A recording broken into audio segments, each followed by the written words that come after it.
Hello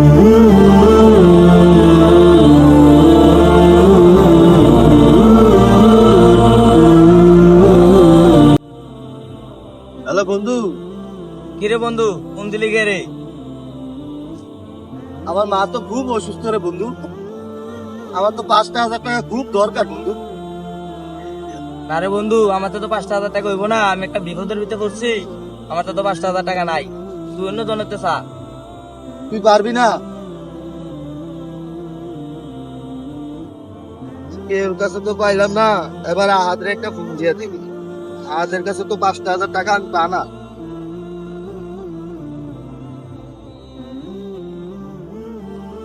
কিরে বন্ধু, call দিলি যে? হ্যালো বন্ধু আহাদ, আমি তো বন্ধু তোর কাছে 5,000 টাকা পাই বন্ধু। আমার এই টাকাটা খুব দরকার, আমার মা খুব অসুস্থ। টাকাটা দে না বন্ধু। না রে বন্ধু, আমি তো 5,000 টাকা আজকে কিস্তি দিয়ে লাইছি। আমার কাছে 5,000 টাকা কইব না। তুই কিস্তি দিয়ে লাইছ? তুই অন্য কারোর কাছ থেকে দেখতে পারস।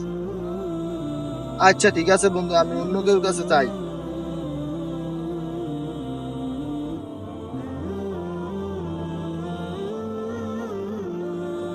অনেকে তো কলও ধরে না। এত মানুষের কাছে চাইলাম, কেউ টাকা দিল না। আমার মার চিকিৎসা এখন কেমনি করবি? আমার মা কি বাঁচত না?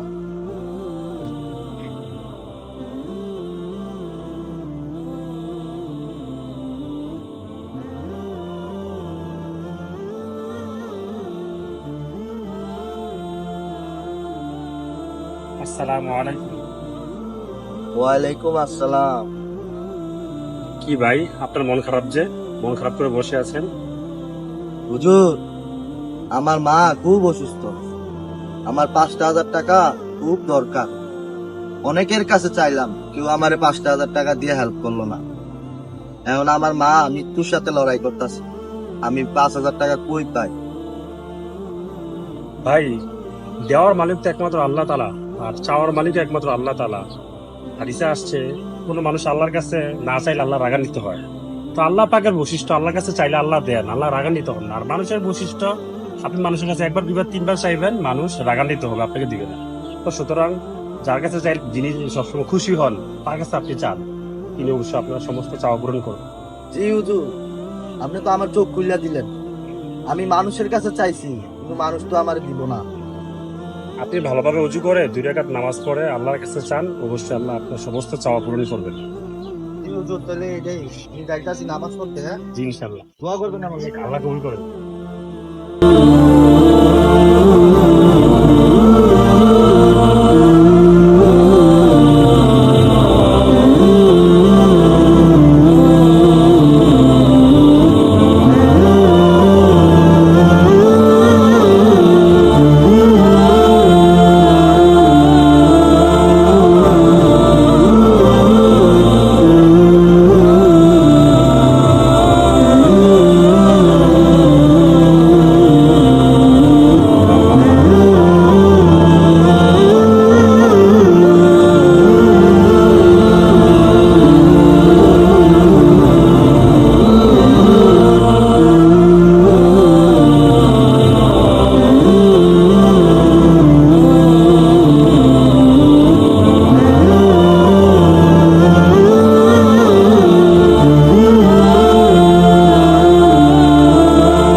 আসসালামু আলাইকুম আশিক ভাই।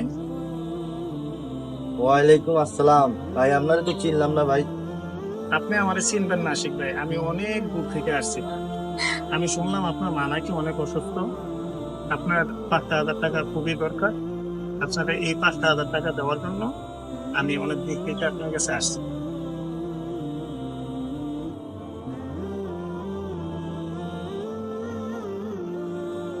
ভাই,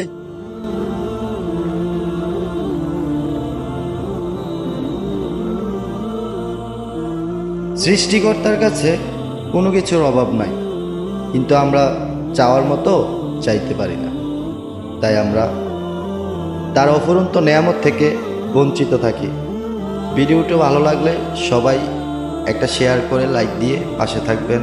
আর এরকম ভিডিও পেতে আমাদের চ্যানেলটা এবং পেজটা ফলো করে দিবেন। ধন্যবাদ সবাইকে।